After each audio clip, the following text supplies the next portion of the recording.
Parenting is the hardest job, and there is not a close second. Raising high-performing teen athletes or performers? That's a high-stakes job. I'm Nate Crandall, joined by fellow certified high-performance coach Steve Galley. We coach ambitious parents like you, and also your high-performing teens, because when you both level up, connection and results don't just improve, they multiply. Welcome to the Stop Parenting and Start Coaching podcast. We have some burning questions for you. Should your kids specialize or sample? You just said, like, did somebody punch you in the stomach or?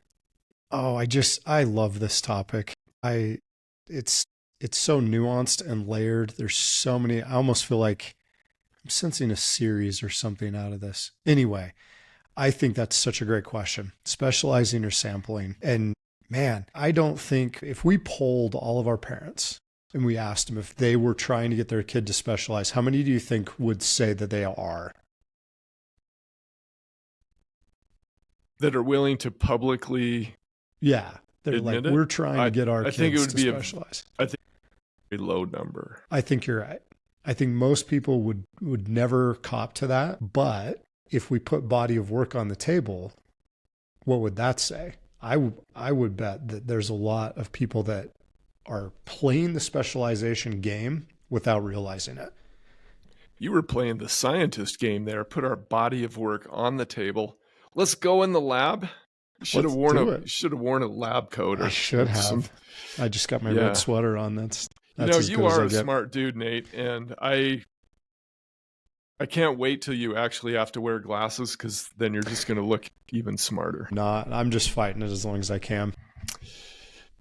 Same. Okay, should we tell the folks what we're doing? Yeah, yes. I'm very excited about where we're going with this. So come join us. Well, back to our question, Nate, of should we specialize or sample? As far as our kids go, we're talking sports, activities, performance activities. This is front and center in the news. This is front and center on social media. It's something that people are talking a lot about. And we've wanted to dive into this, but really don't feel like we can do it in one episode, especially where we're going for short, snappy, punchy, commuter-friendly for our crazy busy parents. So we're going to do a series, 4-part series on youth sport specialization, because there's a lot to talk about. So, well, let's break it down. Where do we start? Well, especially for our listeners and for you and I, in discussing this, we need to somewhat define specialization. I think most people I don't know if most people will agree with how we're defining it. Because like you said, if we asked parents, most of them would say, no, they're not. But we're going to create our working definition of it and our description of specialization versus sampling, because that's important as a baseline as we get into the discussion. So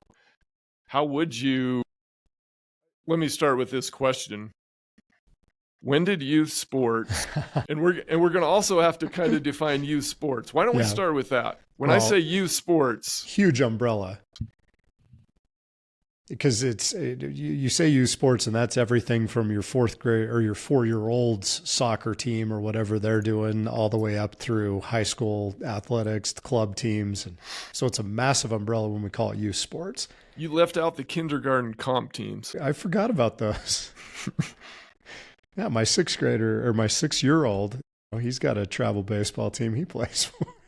So we have a wide range. We have elementary school, clear up through high school. Yeah. But I think when people hear youth sports, at least when I hear youth sports, I'm tending to go to the younger side of youth sports. Yep. And we're going to be talking about different segments of youth sports, so it kind of all fits under this umbrella, because the specialization argument, the specializer sampling, kind of pull in some separate parts of that. So just something to think about as we're getting into this. Yeah, and in our previous episode, 124, we were talking about the trap, the trap of the system. And I don't think parents can make really smart decisions, and their kids can't make really smart decisions if you don't really understand what specialization is. Right. And if you are completely unaware of how this system can kind of quietly suck you in to the vortex of specialization. Of an athlete that you had worked with. Well, I've told this story multiple times. I think I may even told it in one of our previous 100 and whatever episodes. 124. But it's a sad tale. To me, it's a cautionary tale that parents should pay attention to. And I think I'm qualified to say this. This kid had a lot of athletic ability, and he really got into youth baseball and loved playing it. And at age 12, he had been fully sucked into the specialization vortex and was playing year-round as a 12-year-old. So Wow. What I mean by that is it was a lot of time pitching. He was a pitcher, and a lot of time hitting in the cage throughout the winter. We're here in Utah, so cold winter, snow, the baseball fields are covered. Yep. And then he was playing the spring and summer circuit. And I remember him telling me, and I know all of this well because he later played high school basketball for me. He told me that during the summer when he was 12, that they played over 90 games. And this would include travel tournaments and local. And I'm thinking 90 games in the summer. And I remember asking him, so May through September and he said May through the end of July. So 90 games. That's insane. And, multiple tournaments where they're playing multiple games, obviously, on a weekend. But he just got sick of it. He just absolutely got tired of it. And the fun was gone. The joy was gone. And he never played again. And I often wonder what joy he lost through ages 13, 14, 15. I'm 100% confident he would have played for our very good high school baseball program and coach. Shout out to Jay, our buddy Jay. He would have played. He was 6'4", 195 pounds. Wow. In high school and was a dunker, could run, he was just an athlete, but he got sick of it. It reminded me of one summer when I was young, Nate, when my parents, they grew a garden and we had these yellow crook-necked summer squash. I just always called them summer squash. I don't know if there's a different name for them, but I really liked it. You just cook it, salt it, butter it, and I really liked it. I have not eaten one of those since I was, 8, 9 years old. I ate so much of it that I have a gag reflex with it. Well, I haven't seen any lately, but I know there was a point where my mom was saying, "You love this stuff," and it's like, well, not anymore. After you consume 250 pounds of it one summer, it's like we're done. I think, it's like this is where tension is good, but this is where there's like too much tension. That's too much. That is too much. And you just wonder how we even got to this situation, because I don't think anybody set out to screw this up on purpose, but we've just migrated to this point where there's so much time, energy, and effort being thrown into these sports for our kids. And there's too many of these tales like the one you just shared, the cautionary tale. How many more of these stories are we starting to hear about kids burning out, flaming out, quitting because they're trying to do too much too soon? So I would love to get into, like you were talking about, that what's going to be our definition of specialization as we're talking about this, so we're all on the same page. Well, we did come up with a number. I don't know if this is perfect, but the idea that specialization is year-round focus on one sport, and we're talking 8 or more months. Mm-hmm. Your primary identity is in that sport, which we've done episodes about that Yeah. you are who you are, not what you do. But you're identified it like this kid. He's a baseball player, plays 12 months a year. Yeah. He's a baseball player, and you have a big reduction in free play and other, what we would call cross training and other sports or activities. Mm-hmm. So you're not just focused, but there's like an exclusive grind. Yeah. Maybe you could differentiate those. Well, if I said those two terms to you, what does that mean to you? Well, when you say focused, I go to Mihaly work and just stuff on this. Cal Newport's got a lot of stuff on deep work, focused work, where when we're doing something, we're doing something. It's like you and I use block time a lot. When we're doing our productivity stuff, when we're working together, we use block time where it's like, okay, for 50 minutes, we're going to be locked in. That's focus. The exclusive grind is, are we doing the same thing nonstop over and over and over again? Really don't do anything different. And that's very important to think about with this talk about specialization is, are you coming at this with a focus during a season, or is it just like, this is it, this is what we do, everything's designed around this? Mm-hmm. And we're talking about, when we go specialization here, we're looking at this as that specialization is that exclusive year-round grind. Right. 8+ months. Yep. This is, and I think I would like to ask parents that are in the grind,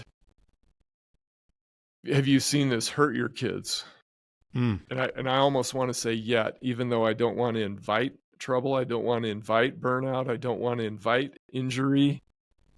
But the young man I was speaking of, he started playing when he was 7. And I need to go back and ask him. Sorry. I need to go back and ask him how much input he had in the exclusive grind. That's what's really tough about this. And we will be hitting upon this. We will get a lot more into this in the parents' role and the youth and teen role of this for sure. Yeah. But I would like to ask parents, have you seen the focus part work really well? Have you seen the exclusion part hurt your kids in any way? Yeah. And I would guess maybe at the beginning it doesn't always happen. So what do you mean by at the beginning? Are you talking about like with some of those sports that at early age? Sure. Like there's some that my daughter was in figure skating at a very young age. Uh-huh. And she didn't end up, she did it for several years, but it definitely was not year round. It was more focused during shorter periods. Mm-hmm. But some of those individual sports, I feel like they're more geared towards specialization because you're not relying on a team. So figure skating, tennis, golf, gymnastics, and tumbling, those type of sports, I think they're really, you're set up for specialization early if you want to. Yep. For good or for bad. Yeah, and I don't think this is the episode. In the next episode, I think we really get into some of the physical part of it. But for example, let's go to gymnastics. I'm in a group of business owners where we meet and we discuss different topics. And one of my friends in that group was telling me that they've pulled their 10-year-old daughter out of gymnastics. It was a mutual decision. She'd kind of had enough, and they had enough because she was starting to have a lot of injuries. And I don't know if this is the correct term, Dr. Crandall. Musculoskeletal. Okay, there we go. There's a few syllables for you. Her doctor was identifying some problems there. Now, okay, so she's 10 years old. This is the kicker, Nate. And I asked my eyebrows went up with my friend. I said, really? And he said, yeah. He goes, It probably He goes, it probably wasn't the wisest thing. She started at age 4, and this was pretty much a year-round thing. Dang. So she's only 10. And there is a big element of burnout involved in this too. She's tired of it. It's the just summer been squash thing. So, yeah, it is. Maybe we just even call in it the early leaning thing now. sports, it's not a bad SSS, summer squash syndrome. Well, even with these sports, the ones that do lend themselves to this, I don't know if any kid ever benefits from that nonstop exclusive grind with no rest, no variety. And but we get trapped, like that last episode talked about. We get in that trap. And I think the most dangerous thing that gets us in the trap is when we have kids that early on, they're good. Right. Like they love it. Yeah. They're really excited to go to the lesson, the practice, whatever. Yeah, because they're good. Like it's like you in the summer squash. You ate it because it was good. It was yummy. It was tasty. And so you got it. And it's these kids get into these sports, and if they're good early, it can really hook them. Because now it's like, well, if they're this good this early, how much better can they be if we go all in on it? And we get right in the trap. And then it becomes a grind slowly, or even quickly, it can become a grind with no rest, no variety. We keep pushing because we're trying to get to that next level. There's one thing that this has never happened with me. And that's chocolate. Like I specialize in chocolate. But what are some of the common fears that get parents pulled into this trap? Well, it's fears or thoughts. I think time factors into this. Okay. You know that the childhood is short. The parents looking back and they're always saying silly things like, where did the time go? Yeah. And I can never go back. Like this former player of mine, he can never go back and play high school baseball. Nope. And he told me that, yeah, I would have loved to have done that if I wouldn't have just been so sick of it. But so I think parents feel cornered by the clock, and it's the classic thing, Nate, where we're going to miss the boat. Yeah. If we don't, other kids are going to pass them up. Other kids are on this club team. Other kids are getting this specialized coaching, and they're going to get left behind. And I'm not going to say that's 100% untrue that would happen, but I think we're way out of whack in thinking that they're by age 8, 9, 10, 11, they have to be in this full specialization mode. Yeah, going crazy, working that hard. The kid with the mustache in 5th grade. We see it every August in the Little League World Series. Yeah, may not even be playing, 7 years later. So I think as parents, it's a little bit of a guilt trip if they don't. They're thinking they're robbing their kids of opportunities. Wow. And they're the parent, and it's like, I need to be giving them this opportunity now. And then probably worse than that is I didn't have this opportunity. So I'm going to create it. I'm going to force it now, which once again, I don't want to say this is totally wrong and out of bounds, but there's some danger there. So much of this is about awareness, Steve. That was, as we were talking about this, I felt that from you. And I feel like that's the most important thing with this conversation is just leveling up our awareness. Where are we at as parents with our kids in this process? And what's our thinking as far as keeping them in? Are they enjoying it? Where are our kids at? And that should lead to some important conversations. Because things like, we look at them and they're good. And it's like, man, if we keep going on this path, we'll get a scholarship. Or they could be pro, and that would be amazing. We get on these club teams, the elite ones and the select ones, and we get our egos wrapped up in it. It all kind of conspires together and not in a good way. I agree. I also think NIL, what's happening in college sports, where it's basically becoming pro sports, is, and I'm not going to debate whether that's right or wrong. It's just the genie's out of the bottle. So what was happening in pro sports is now moving to college sports. what's happening in college sports is now moving to high school sports. And so I think it's totally logical for parents to be thinking about, hey, if she's really good, if he's really good, this provides a financial benefit to them in college. So you start thinking the scholarship fantasies run wild. The whole idea of the lottery ticket, the NIL deals. And then if we could get into the whole psychology, Nate, of the marketing around youth sports. Mm-hmm. Elite. Well, I think how many teams are named elite? How many teams are named select? Yep. Gold. Like it makes you feel good, right? Yeah. I'm on the something select team. I am on so-and-so elite. I am on the national premier team.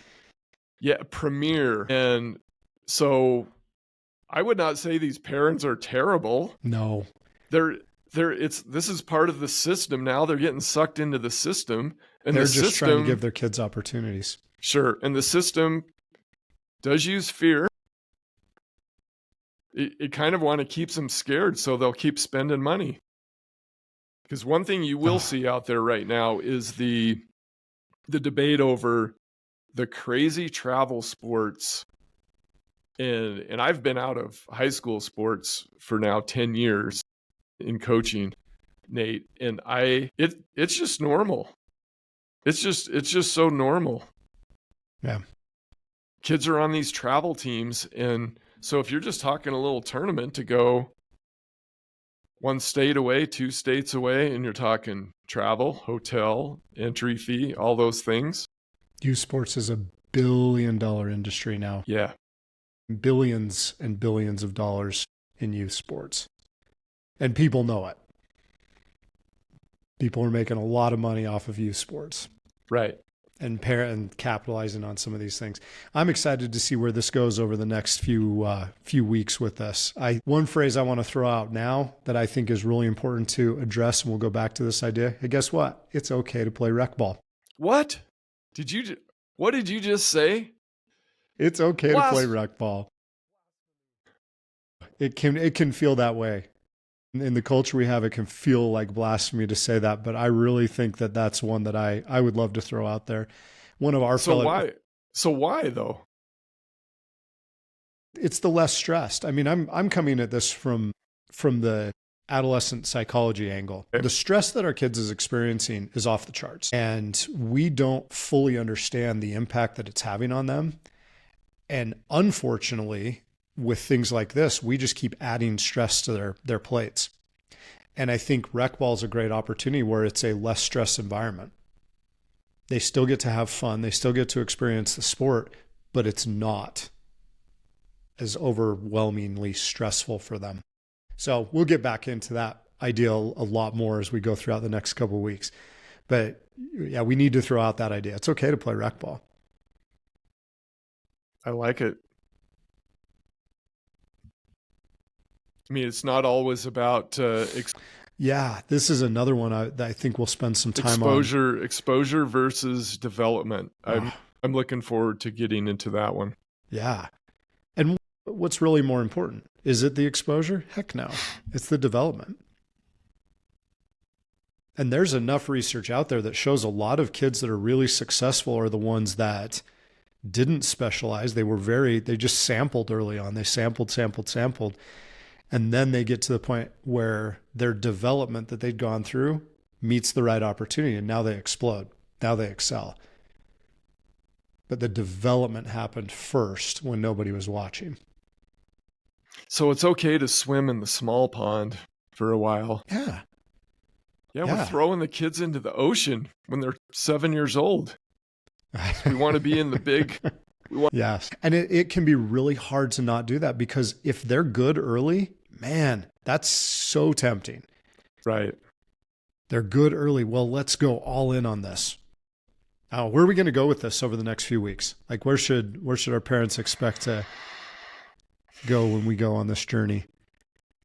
Well, we're definitely going to talk about the risks and some of the myths that center around early specialization.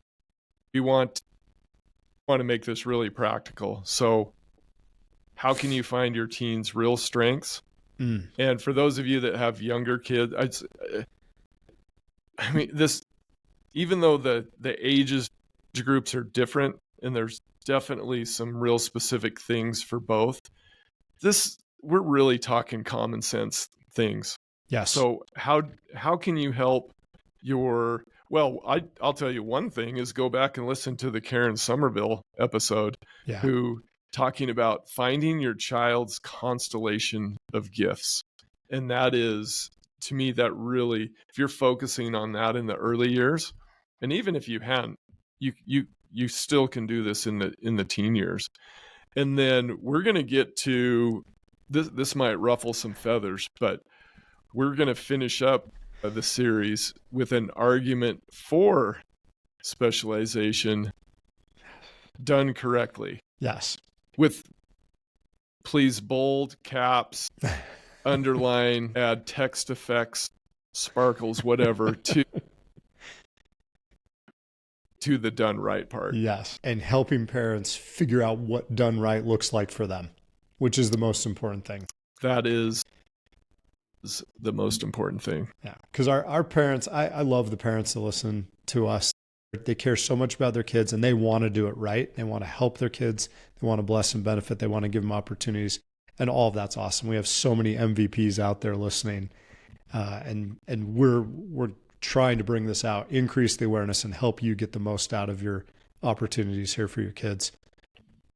Awesome. So Nate, we've got a couple of questions, one for the parents and one for the parents to ask their teens. But before we throw those out, I would like to encourage our listeners, viewers, to subscribe to the Stop Parenting Start.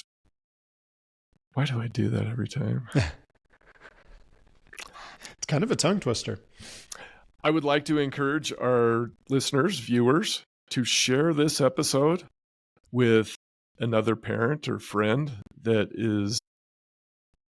has kids in youth sports, whether it's younger or whether it's high school. And I would also like to encourage everybody to subscribe to the Stop Parenting and Start Coaching podcast channel, which is on YouTube. Yes, sir. We really would like to grow our audience in 2026. And if you share this episode with a couple of people and subscribe, you will be helping us to do this. So we've got a couple of questions. I'll throw out the first one to the parents, and then you have the one for the parents to ask the teens. Excellent. So parents, ask yourself, is your kid's sports schedule driven more by clarity and joy or by fear and FOMO? Honest answers only. Hey, all progress starts with the truth. That's what we say all the time. And those are some great things to ponder. Here's the question that I would love to have the parents ask their teen. And again, encourage open and honest. On a scale of 1 to 10, how fun is your sports life right now? Are you enjoying what you're doing? Scale of 1 to 10. Should start some good conversation for you. And we hope that gets everything moving in the right direction for you. This is a great conversation. We look forward to having you back. Nate Crandall and Steve Galley would like to thank you for tuning in to this episode. If you love what you're experiencing and learning from the Stop Parenting and Start Coaching podcast, please like, comment, and or leave a glowing review of this episode and the show. And to further help Nate and Steve expand their reach and impact thousands of parents, athletes, and performers, please share the show and subscribe to the Stop Parenting and Start Coaching podcast channel on YouTube. And if you want to explore further to see what Nate and Steve are creating to help parents of athletes and performers everywhere, please visit their website at createtransformbecome.com. That's createtransformbecome, all one word, .com. There you will find a growing number of tools and resources to help you elevate your parenting. Thanks again for tuning in. Now go create a magical relationship with your athlete or performer.